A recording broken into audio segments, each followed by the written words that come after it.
الجنة والناس.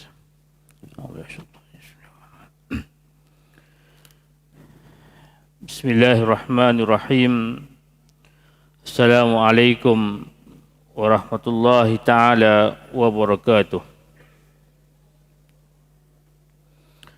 الحمد لله رب العالمين والعاقبة للمتقين ولا عدوى على الظالمين والصلاة والسلام على حبيبنا محمد عبد الله خاتم النبيين وسيد المرسلين وإمام المتقين وقائد دعاة المجاهدين وعلى آله وصحبه ومن تبعه ونصره ووالاه. فقد قال الله تعالى في القرآن العزيز: ولن ترضى عنك اليهود ولا النصارى حتى تتبع millatahum. Yang dimuliakan Tuan Imam, Jawatan Kuasa Masjid Asy-Syarif, Masjid Taqwa, maaf, Jawatan Kuasa Nazir dan Jawatan Kuasa Masjid At-Taqwa, Kampung Bukit Kapar, tuan-tuan, puan-puan, muslimin, muslimat, mudah-mudahan diberkati oleh Allah Subhanahu wa taala. Kita memanjatkan kesyukuran kehadrat Allah Subhanahu wa taala dengan limpah rahmat Allah. Sama-sama kita dapat bernafas, ada kekuatan untuk hadir ke rumah Allah Subhanahu wa taala menunaikan solat subuh secara berjemaah. Dan insya-Allah kita isi ruang masa yang ada ini dengan sedikit peringatan daripada Allah Subhanahu wa taala dan junjungan besar kita Nabi Muhammad sallallahu alaihi wasallam.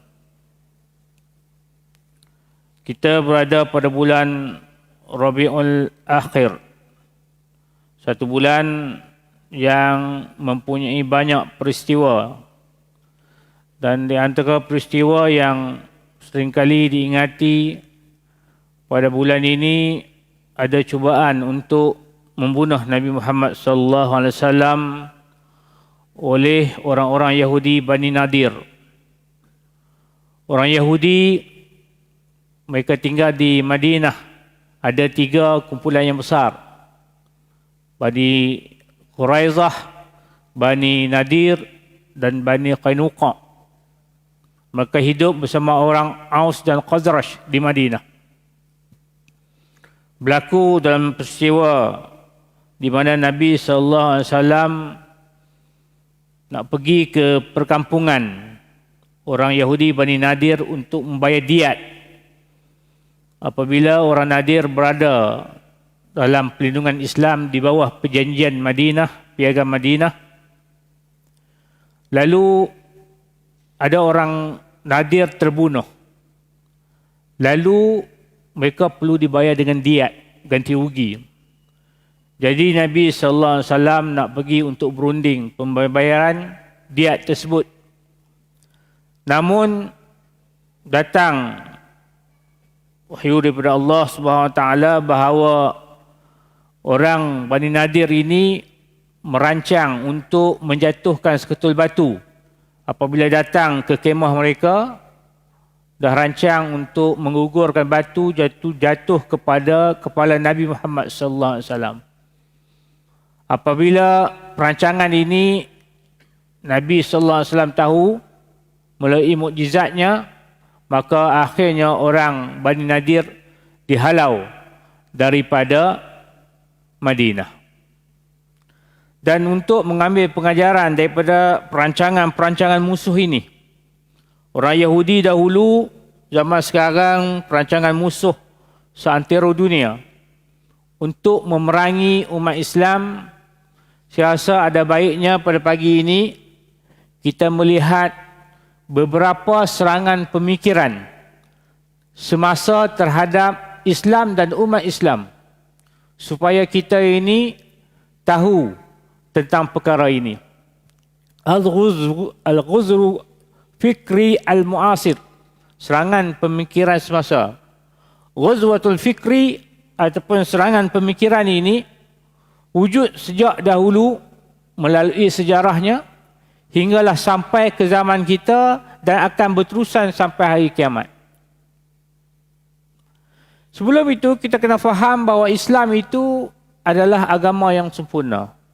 Seperti mana yang dinyatakan oleh Allah Subhanahu wa taala, "Al-yawma akmaltu lakum dinakum wa atmamtu 'alaikum ni'mati wa raditu lakumul Islam madina."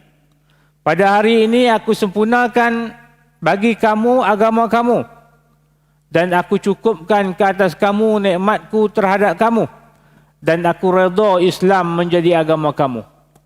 Islam yang sangat sempurna.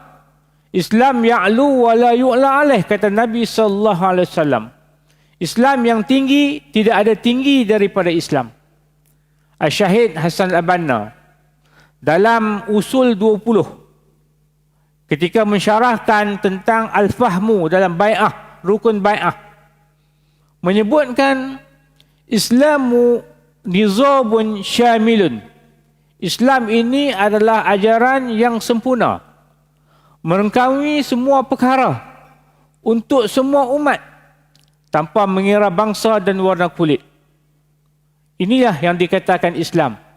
Daripada tidur hinggalah bangun tidur semula, ada dia punya syariatnya, ada hukumnya yang menunjukkan tentang keistimewaan Islam. Walaupun begitu, perancangan pihak musuh akan sentiasa ada.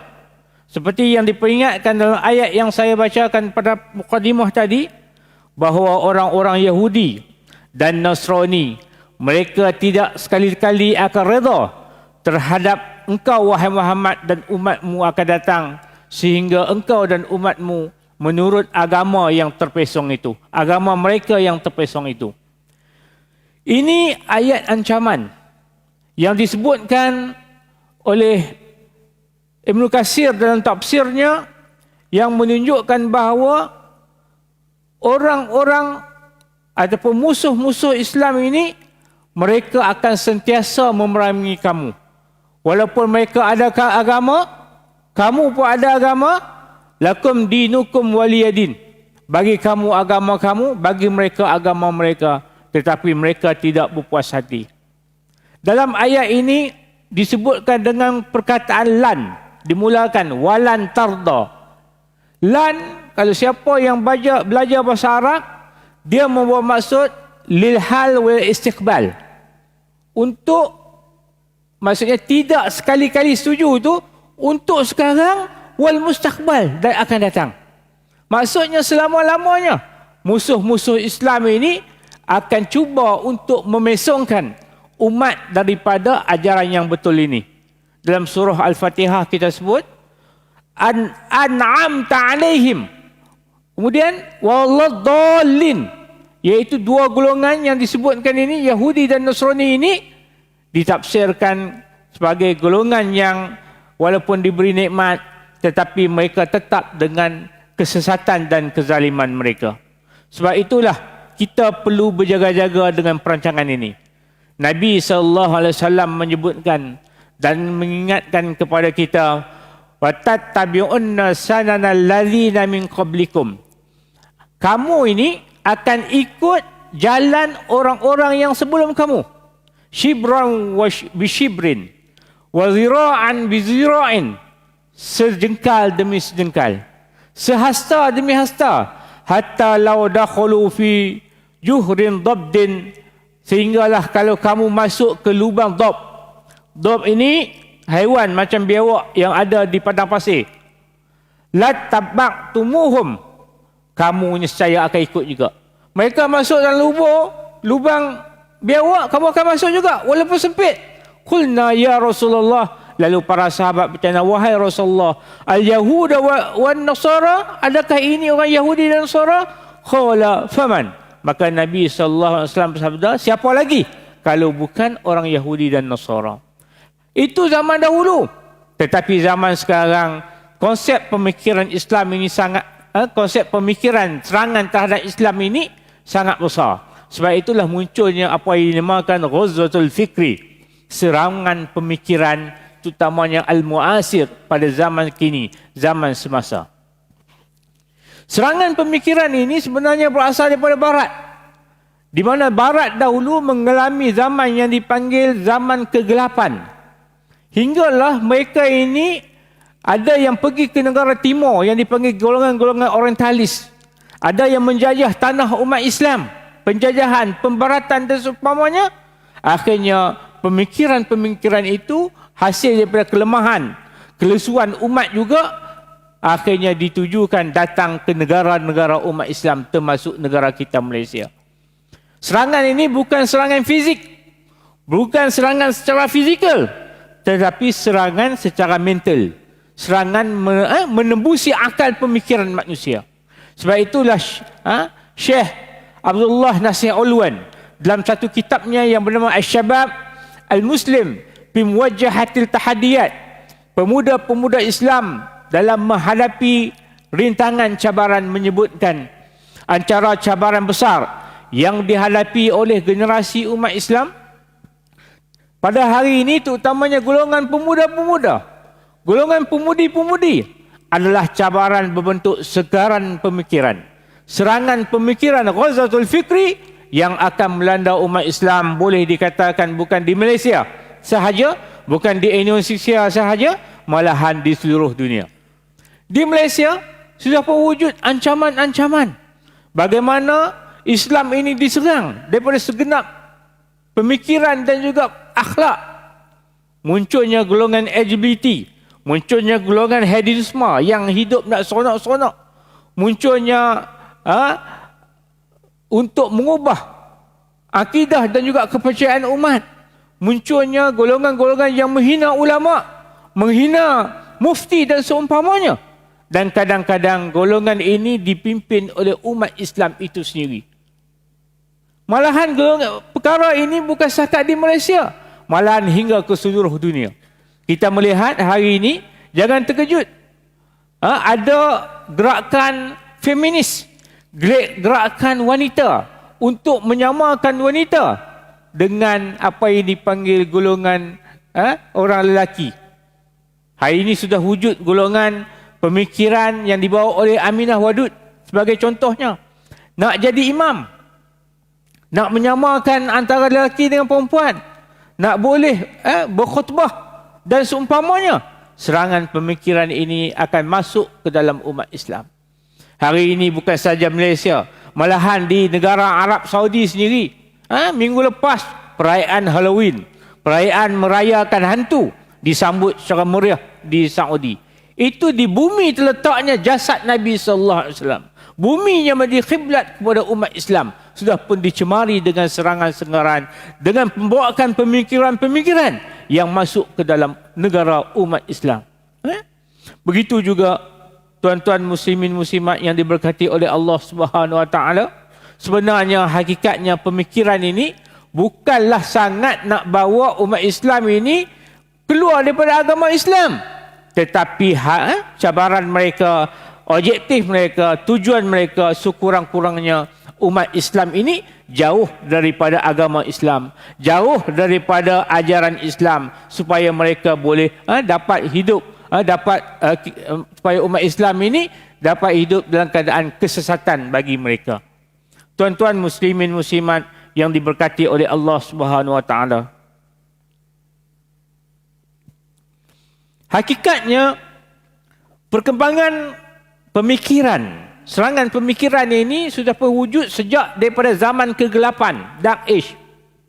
Kita tahu bahawa ketika umat Islam mengalami tamadun ilmu yang hebat, sejak bermulanya ketika zaman Umayyah, kemudian berterusan kepada zaman Abbasiyah, kita melihat bagaimana umat Islam ini tamadunnya sangat hebat. Umat Islam ni tamadun keilmuannya menghasilkan karya-karya dalam pelbagai ilmu. Ketika itu dunia barat, dunia Eropah dalam kegelapan. Akhirnya bila berlaku begitu, maka berlakulah penentangan terhadap apa yang dipanggil kegagalan dan juga penguasaan golongan-golongan gereja. Maka disebutkan da'ma lillah lillah, da'ma li khaisar li khaisar. serahkan urusan agama kepada gereja, urusan dunia kepada pemerintah. Akhirnya berlakulah apa yang dipanggil sekularisme. Dan ketika itu berlaku kerana kegagalan dan kezaliman pihak gereja. Akhirnya golongan, sebagai contohnya Katolik di Rom, yang asalnya satu sahaja, akhirnya timbul golongan-golongan yang membantah. Martin Luther sebagai contohnya, akhirnya dia ini buat ajaran baru yang kemudian yang dipanggil golongan Christian Protestant, yang membantah terhadap ajaran-ajaran yang dibawa oleh golongan-golongan gereja ketika itu. Dan akhirnya golongan-golongan pemerintah ini di Eropah ketika itu, antaranya Raja Lius daripada Perancis, mengajak orang-orang gereja, mengajak orang bijak pandai di kalangan orang-orang Eropah, orang-orang Barat untuk pergi ke timur, pergi negara-negara Arab untuk belajar ilmu-ilmu Islam. Dan akhirnya mereka berjaya. Yang mereka ini dipanggil golongan orientalis. Tapi mereka ambil ilmunya sahaja, akidahnya mereka tidak ambil. Mereka bawa ilmu-ilmu Islam dalam bidang kedoktoran. Kita ada Ibn Sina, penulis The Canon of Medicine, penulis kitab yang sangat hebat tentang dalam ilmu perubatan. Al-Qanun fi Tib diterjemahkan, The Canon of Medicine. Banyak lagi karya-karya hebat, astronominya, matematik Al-Khawazriminya, daripada kitabnya Al-Jabar, akhirnya teori algebra dihasilkan oleh orang Barat, asalnya daripada Islam. Akhirnya mereka menjadi hebat, tamadunnya hebat. Dan ketika itu juga umat Islam mengalami kelesuan karena beberapa cabaran. Dan akhirnya orang Barat mengambil daripada itu dengan melancarkan apa yang dipanggil progres globalisasi, pembaratan, penjajaran melalui konsep 3G penjajahan, dan juga apa yang mereka nak bawa dari aspek kristianisasi. Mereka datang sebagai penjajah, menyebarkan agama mereka, pada masa yang sama memunggah hasil mahsul daripada negara-negara, terutamanya umat Islam, dibawa balik ke negara mereka. Globalisasi ini dalam keadaan umat Islam yang mengalami kemerosotan pemikiran, yang mengalami kelesuan atas beberapa faktor. Antaranya faktor perang salib yang berlaku hampir 200 tahun, yang menyebabkan umat Islam berada dalam keadaan kemerosotan. Walaupun dikana kebanyakan perang salib ini dimenangi oleh umat Islam, sehingga pemimpin-pemimpin dunia Eropah, dunia Barat, antara salah satu sebab kenapa mereka menghantar golongan-golongan cerdik pandai untuk belajar di dunia timur, belajar ilmu dengan umat Islam antaranya, kerana mereka mendapati umat Islam tidak boleh dikalahkan melalui peperangan. Umat Islam tidak boleh dikalahkan dengan peperangan secara fizikal. Bagaimana di negara kita, Inggeris datang pun ramai tokoh-tokoh yang bangun, ramai ulama-ulama yang bangun, memimpin umat Islam untuk menghalau penjajah. Ada Tok Janggut di Kelantan, Tok Guru Abdul Rahman Limbung di Terengganu, hinggalah Mak Kilau, Datuk Bahaman, Tok Gajah di Pahang. Mereka ini ulama yang berjuang bersama-sama rakyat tempatan, menghalau dan menghalang Inggeris daripada menjejak kaki di bumi kita. Ini serangan perang salib yang kecil sampai ke negara kita. Tapi perang salib yang berlaku di dunia Islam, 200 tahun umat Islam tidak boleh dikalahkan. Tetapi dikalahkan dengan serangan pemikiran.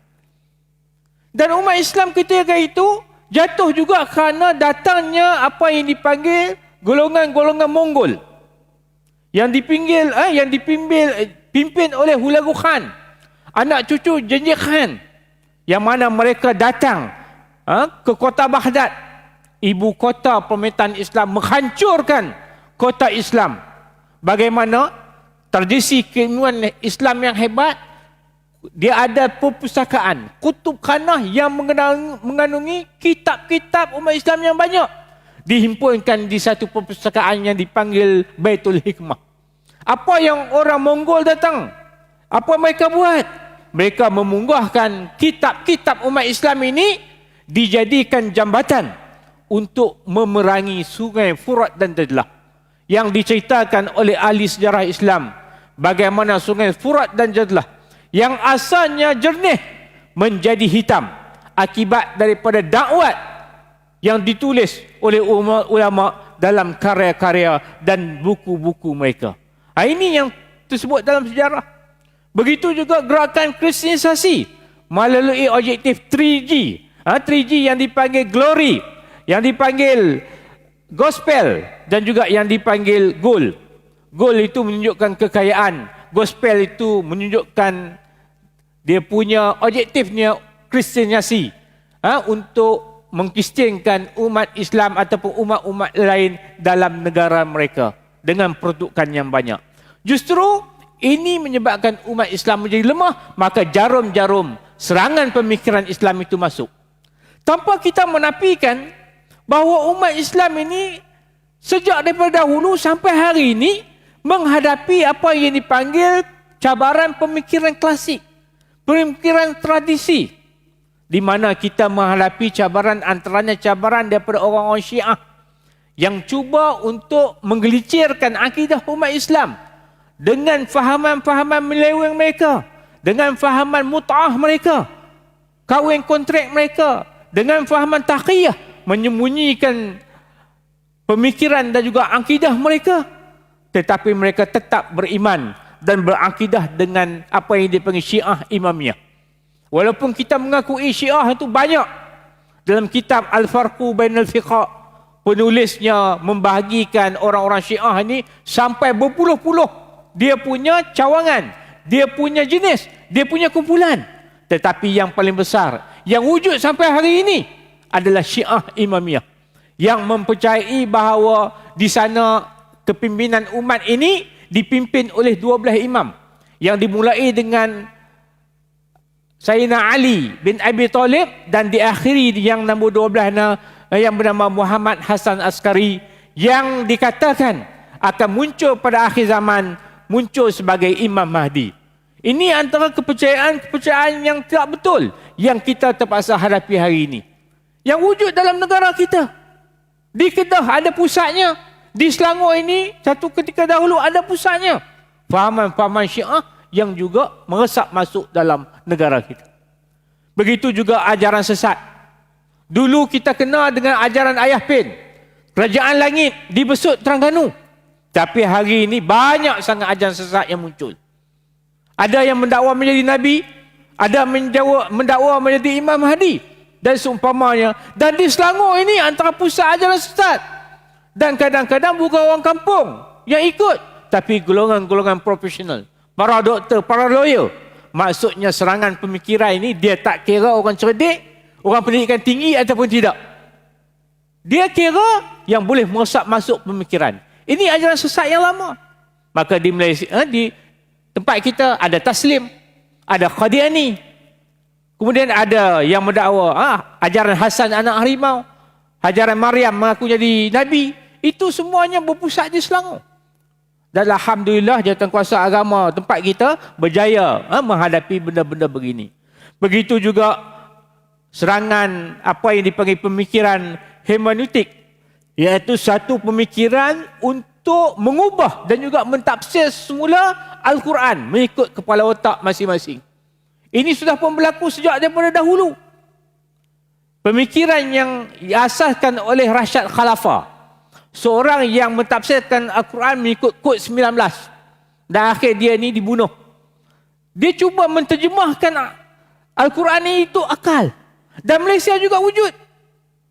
Kasim Ahmad dengan seorang warga Indonesia yang bernama Osman Ali pernah mentafsirkan, menterjemahkan Al-Quran ikut akal, dan kitab itu dipanggil Bacaan, yang akhirnya tahun 1995 kalau tak salah saya telah diharamkan oleh kerajaan Malaysia. Ini yang berlaku. Begitu juga serangan terhadap yang kita panggilkan anti hadis, yang tidak mempercayai hadis, yang menyatakan cukuplah umat Islam ini percaya kepada Al-Quran semata-mata.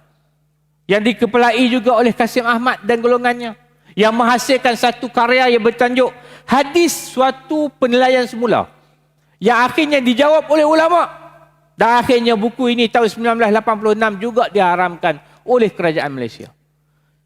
Sebab apa? Sebab kita ini kalau dalam buat amal ibadat dan seumpamanya, kita tak cukup. Al-Quran itu dia menerangkan dari segi konsep, wa aqimus solah, dirikan kamu solat. So nak dirikan solat bagaimana? Dihuraikan lanjut dalam Al-Quran. Sallu kama ra'aitumuni usalli. Kamu solat sebagaimana aku solat. Rukuk nak baca apa? Sujud nak baca apa? Mata tahiyat nak baca apa? Semuanya dijelaskan dalam hadis. Tuan-tuan buka Al-Quran, tidak ada. Sebab Al-Quran ni kitab mukjizat istimewa, menerangkan tentang fundamental dalam Islam, huraiannya daripada hadis Nabi sallallahu alaihi wasallam. Begitu juga kita hari ini masih lagi menghadapi camaran pemikiran klasik dari segi isu mazhab. Pendakwaan terhadap hukum-hukum syariat tradisi yang dianggap sebagai bid'ah dan seumpamanya. Kemudian dalam perkara khilafiyah dalam ibadat dibincangkan secara meluas, yang akhirnya orang Islam sendiri kadang-kadang meluat tentang perkara ini. Hari ini nak solat, daripada takbir sampailah bagi salam, berlakunya apa yang dipanggil kekhilafan. Yang sepatutnya khilaf ini rahmat kepada kita, tapi khilaf ini dijadikan titik untuk berpecah di kalangan umat yang seharusnya tidak berlaku. Kita umat Islam ini, kalau golongan kita ini dia golongan taklid, kita ini taklid kepada mazhab Syafi'i. Ikutlah mazhab Syafi'i itu supaya apa? Supaya tidak berlaku kekacauan dalam umat. Kalau dalam masjid ni dua imam ikut Maliki, Bilal ikut Syafi'i, sebelahnya ikut Hambali, habis akan berlaku pecah-pecahan umat. Sebab itulah dalam kaedah Islam, dalam urusan-urusan begini kita perlu mengikut ulul amri. Sebab itulah kalau tuan-tuan pergi ke Mekah sebagai contohnya, ada muzakarah, fatwa telah pun dikeluarkan. Ada ibadat-ibadat tertentu kita kena bertaklid kepada mazhab lain. Sebab apa? Sebab ini adalah fatwa yang dibuat untuk kesatuan dan juga untuk mengelakkan kesusahan. Untuk kita itu menarik kemudaratan, memberikan kemudahan. Itu semuanya kaedah-kaedah yang ada dalam Islam. Tapi tak boleh buat akal kita sendiri. Kecualilah kita ni mujtahid. Kita ni, ilmu kita ni macam Syahid, ataupun ilmu kita ni macam arwah Syekh Yusuf Al-Qaradawi sebagai contohnya. Bolehlah nak berijtihad sendiri. Tapi ilmu kita ni setakat darah haid, darah nifas pun tak lepas lagi. Kita bertaklidlah dengan mazhab Syafi'i yang telah ada aturan-aturan yang tentu. Jadi inilah yang menyebabkan masyarakat umat Islam ini bermasalah. Ini cabaran-cabaran klasik.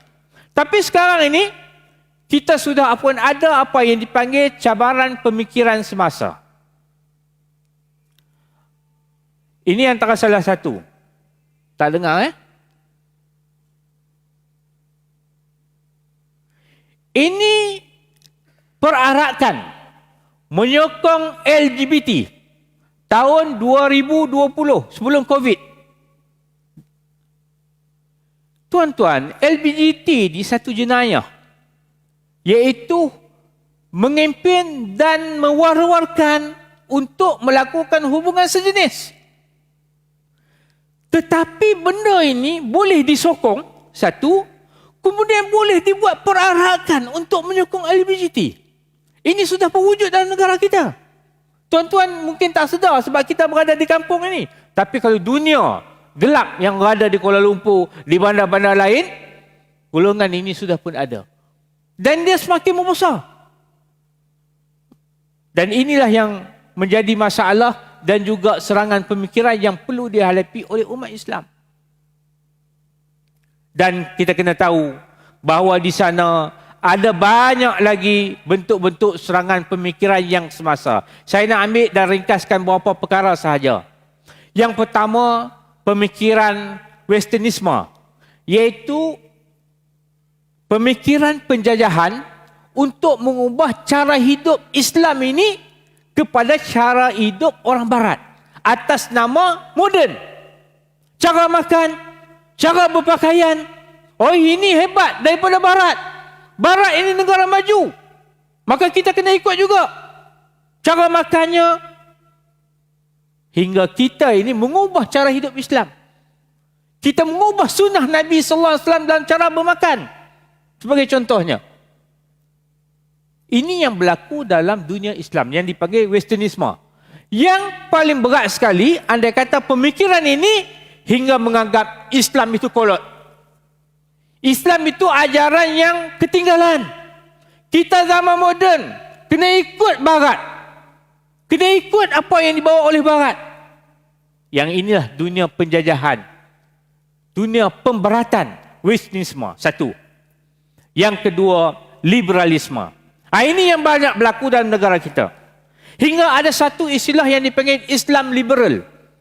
Walaupun dari segi kaedahnya tak benar. Sebab Islam itu adalah agama yang benar. Ya'lu wa la yu'lah yang kita sebutkan tadi. Tapi sudah ada term yang dipanggil Islam liberal. Maksudnya Islam liberal ini orang Islam yang mengamalkan hidupnya secara bebas. Liberal. Dan mereka ini berlandaskan kepada Islam. Akhirnya muncullah fatwa-fatwa sesat. Di Indonesia sudah pun muncul yang menyatakan bahawa orang Islam ini boleh berkahwin sejenis. Islam liberal. Cuma tak sampai lagi di tempat kita. Tapi serangan pemikiran sudah ada. Banyak dalam perkara kita. Antaranya mempertikaikan hukum syariat sudah pun ada. Ni buat apa ni hukum Islam ni kejam? Sudah ada yang kata curi itu kejam, potong tangan. Tanpa dia belajar bahawa nak capai untuk memotong tangan tu boleh dikatakan hampir mustahil. Ada syarat-syaratnya. Kalau dia curi kerana tak cukup makan, masjid tak bantu dia, tak boleh potong tangan. Tapi kalau ada proof, ada bukti, ada qarinah yang menunjukkan dia mencuri, dia tidak terlepas. Dia still akan dikenakan hukuman takzir. Sekarang ni sudah ada orang bertikaikan hukuman Islam ni apa ni sampai 100 kali sebat. Matilah dia. Tanpa menyedari bahawa 100 kali sebat Islam itu lebih baik daripada sekali sebat di penjara-penjara yang ada sekarang ni. Di penjara dia sebat, tersiat kulit, terluka. Tapi Islam andai kata sakit boleh ditangguhkan dahulu, sambung pada hari kemudian. Doktor ada kena cek. Sebab hukum Islam ini bukan untuk menghina, bukan untuk menghukum, tapi hukum Islam ini disebutkan oleh Allah Subhanahu Wa Taala nakalan minallah, sebagai cegahan daripada Allah. Hukumnya nampak besar, nampak keras, tapi sebenarnya untuk menakutkan manusia dan bukannya untuk menghukum orang yang melakukan, bukan untuk menyeksa orang yang melakukan perilaku itu. Sekarang ni sudah wujud kahwin sejenis. Di Indonesia sudah pun wujud kahwin berlainan agama. Kita Islam kahwin dengan orang Kristian, sudah pun ada. Yang dikatakan Islam liberal itu. Kemudian gerakan untuk menyamaratakan wanita. Bukan setakat kebebasan bercakap, bersuara dan seumpamanya. Wanita juga perlu bebas dan juga wanita juga perlu sama. Kita sebut tadi jadi imam, baca khutbah. Lain daripada itu, mereka menuntut dari segi pusaka. Kena sama. Sebab dalam kaedah Islam ni pusakanya, orang lelaki dapat 2, orang perempuan dapat 1. Dia nak sama-sama. Kemudian ijab dan qabul dalam perkahwinan nak sama juga. Kemudian kuasa mencerai. Sekarang dalam Islam, hukum Islam, nak cerai kuasa lelaki. Perempuan pun nak cerai, nak ada dia punya kuasa juga nak menceraikan tok laki dia. Begitu juga iddah. Orang perempuan ada iddah, orang lelaki juga kena ada iddah. Jenuh tak datang masjid. Tak cukup imam uzur. Ini serangan-serangan pemikiran yang wujud. Liberal ini memang banyak tuan-tuan muslimin muslimat yang masuk ke dalam negara kita, yang membawa hari ini, oleh kerana kita ini bebas beragama, maka kalau orang agama lain pun meraya, kita pun nak raya juga. Timbullah isu apa yang dipanggil kongsi raya. Sedangkan Islam ini, walaupun namanya raya, itu adalah syariat. Itu adalah ibadat. Cuma orang Melayu saja kita ni. Bila nak beraya, raya yang tidak memenuhi syariat. Itu salah kita. Dari segi kaedah Islamnya, raya itu ibadat.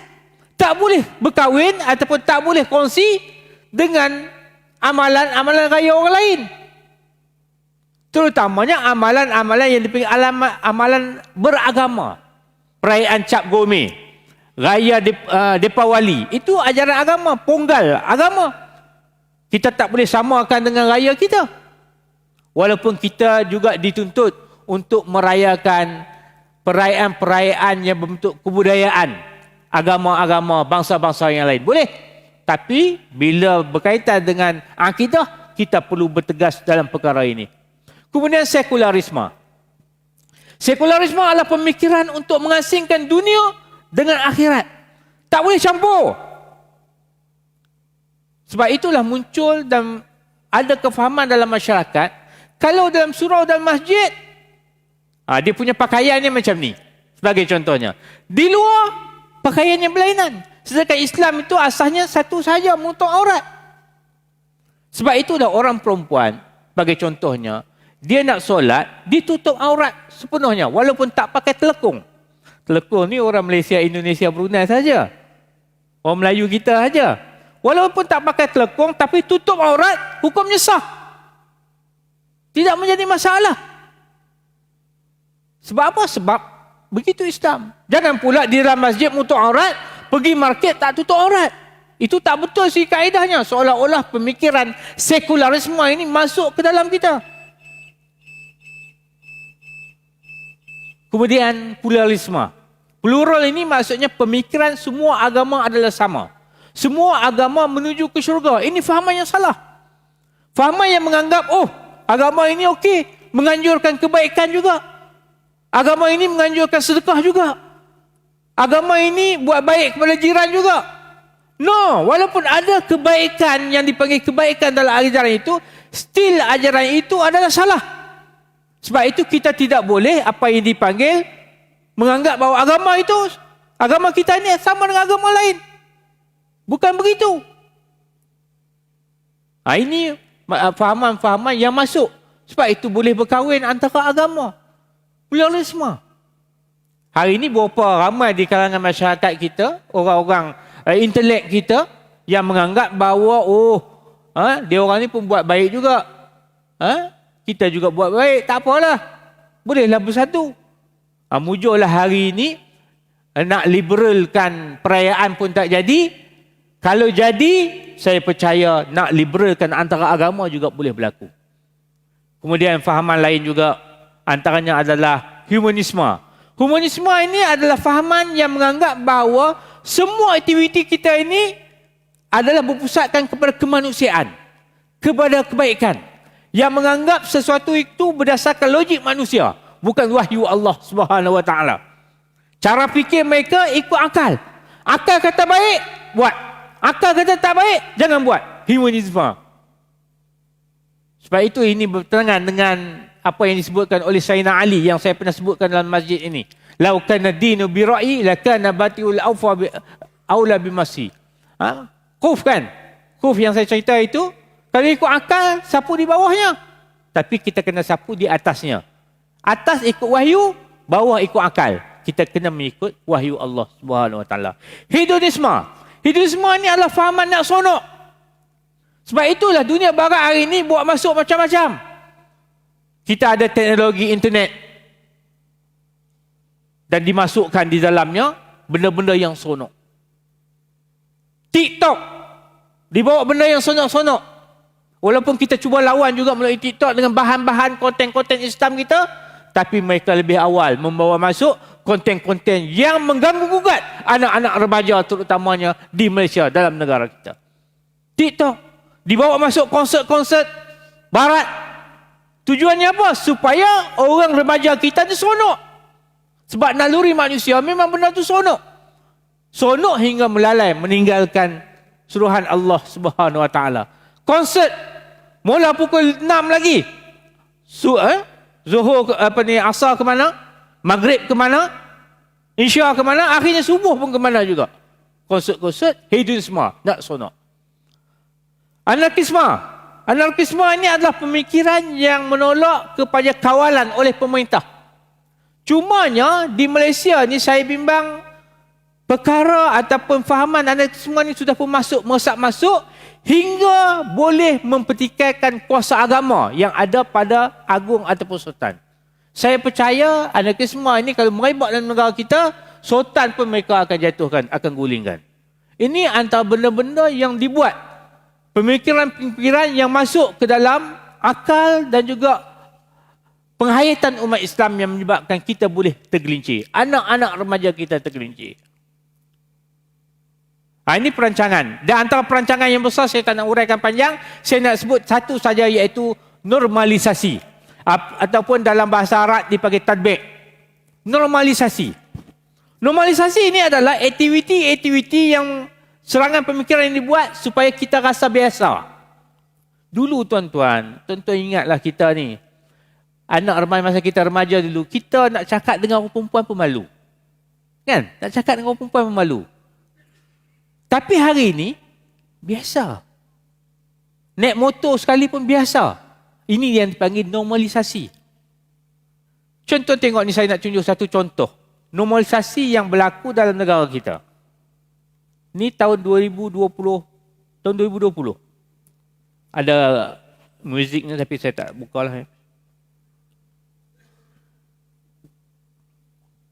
Ni adalah kempen I want to touch a dog.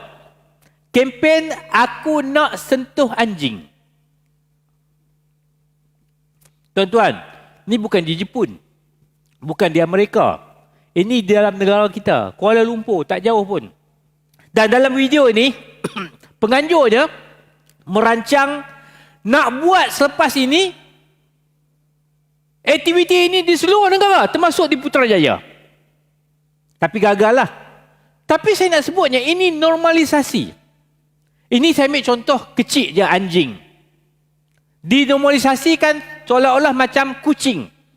Dicium, dipeluk, kan? Disayangi. Kita dari segi hukumnya, kita kena buat baik kepada semua binatang, walaupun anjing. Itu hukumnya. Tapi di sana, ada hukum-hukum yang khusus, terutama dalam mazhab Syafi'i. Berkaitan dengan anjing. Walaupun kata, alah tak apalah, ni tak basah, sentuh. Jangan begitu. Ini adalah mukhadimah kepada benda yang lebih besar. Normalisasi. Yang kita namakan, kalau ini berlaku, dia akan merebak. Sebab itu dalam kaedah Islam dipanggil sazzu zara'ih. Ataupun sazzu zari'ah ataupun sazzu zara'ih. Iaitu satu benda yang kita kena buat untuk menghalang benda ini daripada merebak dalam manusia. Ini normalisasi. Banyak lagi lah. Aktiviti nak normal. Macam hina ulama' lah. Hari ini orang Islam hina ulama' jadi biasa.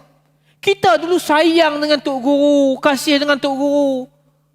Tapi hari ini bila dibuat, kemudian ada kumpulan-kumpulan pula yang mendakwa orang Islam, dinaungi oleh orang Islam.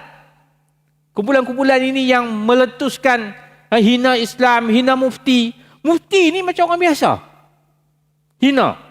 Sebab apa? Sebab dia nak buat normalisasi. Akhirnya diikut oleh orang lain. Dah jadi normal. Banyak lagi lah. Mungkin masa yang tidak mengizinkan. Antaranya batas hubungan lelaki dan perempuan. Nak bergaul. Kemudian hubungan sejenis. Dah jadi normal. Gerakan ni dah jadi normal. Kadang-kadang dia marah pula. Marah pula kepada orang Islam. Marah pula kepada pemimpin negara. Marah pula dengan pihak berkuasa agama. Sebab apa? Sebab nak tangkap mereka. Sebab nak cegah mereka. Hubungan sejenis. Orang barat dah jadi biasa, tuan-tuan. Sebab dia memang dah diinstruksikan. Contohnya, kahwin ni. Ada akad nikahnya. Kahwin lelaki dengan lelaki. Sudah wujud. Tempat kita pelik. Dulu pelik. Lelaki dengan lelaki. Tapi hari ini, dia sudah mula datang. Sudah jadi tak pelik. Begitu juga pendedahan aurat. Dah jadi satu budaya yang jadi biasa. Sebab itu dalam filem-filem sudah masuk. Filem-filem buat apa? pendedahan aurat yang melampau di kalangan perempuan, di kalangan lelaki. Sudah berwujud. Setiap filem tu mesti ada. Ini semua perancangan-perancangan pemikiran yang nak orang kita ni, orang Islam ni anggap normal. Akhirnya alah nampak orang perempuan pakai seksi kan, nampak normal. Kemudian penghinaan kepada ulama, kepada mufti, penghinaan terhadap hukum Islam dan seumpamanya. Poligami diserang. Walaupun di sana, bila poligami diserang, Nabi SAW juga diserang. Sebab berpoligami. Orang bertudung, tutup aurat, diserang. Hinggalah kepada serangan ini nak memurtadkan orang Islam. Murtad ini diserang. Hukum hudud diserang. Penghinaan terhadap hukum Islam juga diserang. Yang berlaku dalam masyarakat kita. Dan hari ini tuan-tuan, semalam pun saya ada satu muzakarah di Kuala Lumpur, pagi sampai petang kita ada terlibat lebih kurang 100 cendekiawan Islam. Kita lihat benda ini semakin terutama dari aspek perundangan. Tuan-tuan lihat bagaimana JAIS rampas buku LGBT ditulis oleh Irsyad Manjid. Seorang yang mendakwa Islam, dia tulis tentang baiknya ataupun maksudnya dia mengajak kepada LGBT, laki-laki, perempuan-perempuan. JAIS rampas buku dia. Dibawa ke mahkamah. Apa yang berlaku? Kita kalah. Dari segi tafsiran yang dipanggil BSD, Base Structure Doctrine. Tapi hari ini kita cuba bawa ke tengah masyarakat 2 bulan yang lalu, sejak 2 bulan yang lalu, tapi tak boleh. Sebabnya orang kita ni dengan lawyer, dengan perundangan ni dia lemah sangat. Kita sebut BSD, Base Structure Doctrine, doktrin kerangka asas perlembagaan. Sebab sekarang ini sepatutnya yang buat undang-undang itu adalah parlimen. Sultan sign. Kemudian mahkamah akan ikut. Tapi hari ini yang dipanggil doktrin yang dibawa daripada barat ini tafsiran hakim. Bahawa hakim kalau dia lihat undang-undang yang diluluskan oleh parlimen, digazetkan signnya Sultan Agung, kalau dia rasa tak sesuai, dia boleh buat dia punya undang-undang sendiri. Hakim tu boleh sebut dia punya benda dia sendiri tanpa merujuk kepada undang-undang itu. Itu dipanggil BSD. Yang wujud dalam kes Indira Gandhi. Indira Gandhi yang kes laki dia lari anak, 2 orang, Islam kan, dia tuntut di mahkamah. Itu kes Indira Gandhi. Berlaku dalam kes Iki Putra. Iki Putra ini dia ditangkap oleh JAIS berduaan dengan lelaki. Dia orang ni dua-dua ni homoseksual. Dibawa ke mahkamah.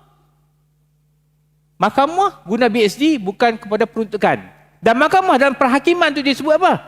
Dia sebut undang-undang Islam. Maksudnya mahkamah syariah. Mahkamah syariah itu lebih rendah daripada mahkamah sivil. Lebih rendah. Maksudnya hukum mahkamah sivil ni lebih tinggi. Kita bimbang, akhirnya nanti dia akan pergi kepada kes murtad. Dia akan pergi ke kes orang yang dari Islam, tapi oleh kerana tak cukup 18 tahun, dia akan diarahkan untuk kembali ke agama asal. Ini benda-benda yang sangat kita bimbang. Dan ini berlaku dalam negara kita. Tuan-tuan kena sedar ni. Islam sepihak dan seumpamanya yang memberikan pengajaran kepada kita, kita kena berhati-hati dengan serangan pemikiran ini yang masuk ke dalam umat Islam. Ada beberapa benda lagi yang saya nak sebut, tapi oleh kerana masa yang tidak mengizinkan, mudah-mudahan ni dan saya sebutkan ada beberapa solusi. Yang pentingnya sekarang ni kita kena ada kekuatan, dan paling penting adalah perpaduan dan juga penyatuan ummah. Kita hari ini tuan-tuan sangat menyedihkan.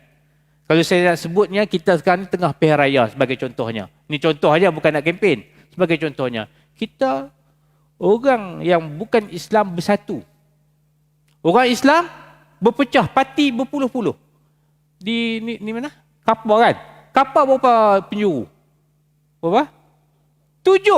Ada tempat 10. 7 ni tuan-tuan tengok di mana-mana tempat pun. Yang banyaknya orang Melayu ke orang ni? Orang Melayu. Kadang-kadang 7 tu orang Melayu sampai 6. Orang India, orang Cina seorang aja. Ini yang menjadi masalah. Tempatnya mana? Tempatnya tempat orang Islam. Yang menyebabkan kuasa politik Islam tu. Dah. Saya tengok di Selangor ni ada 4 kawasan. Ada 4 kawasan, tuan-tuan buat kajian sendiri. Kajian saya ada 4 kawasan. Di 4 kawasan ini, yang petandingnya Melayu. Kemudian lawan-lawannya semuanya Cina, India. Saya tak tahu yang Melayu ni akan menang atau tidak.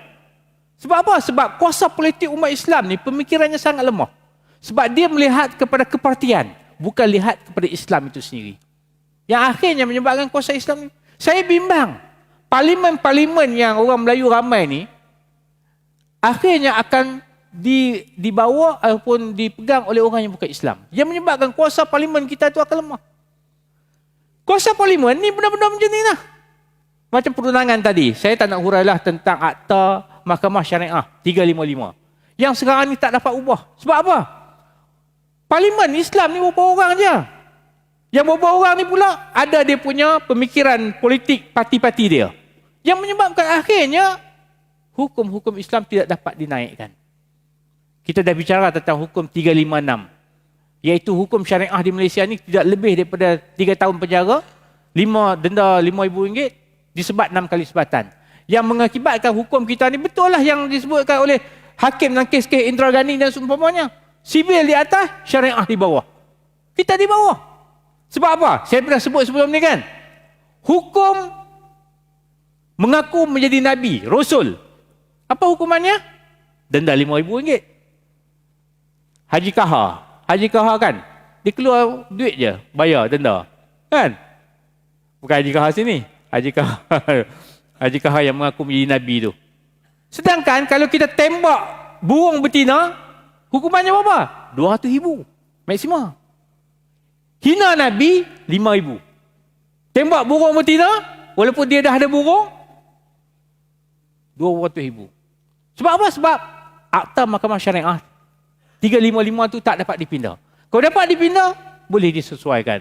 Sebab itulah kita memerlukan orang-orang Melayu di parlimen yang lebih ramai. Inilah antara benda-benda yang kita terpaksa menghadapi benda-benda ini sebab perpaduan kita ni tak kemas. Semuanya nak ikut kepala otak kita saja. Semuanya nak ni saja tanpa memikirkan kepada umat. Inilah yang berlaku. Tapi kita doakan mudah-mudahan Allah SWT menjaga kita, keluarga kita dan masyarakat kita, seluruhnya negara kita daripada serangan pemikiran ni dan kita semuanya kembali kepada ajaran Islam yang sempurna. Saya rasa setakat itu saja. Mohon maaf atas keterlanjuran masa. Mudah-mudahan Allah SWT memberikan kita ini sebagai satu ibadah. Aku li qauli hadza wa astaghfirullah li wa lakum. Wassalamualaikum warahmatullahi taala wabarakatuh. Bismillahirrahmanirrahim. Alhamdulillahirabbil alamin. Hamdan hamidin, hamdan syakirin, hamdan mustakbirin, hamdan tawabin, hamdan ni'amahu wa yukafi mazidah. Allahumma jan jam'ana hadza jam'an marhuma wa tafarruqna min ba'dihi tafarruqan ma'suma. Rabbana iftah bainana wa bain qaumina bil haqq wa anta khairul fatihin. Wa sallallahu ala sayyidina Muhammadin wa ala alihi wa sahbihi ajma'in. Walhamdulillahirabbil alamin.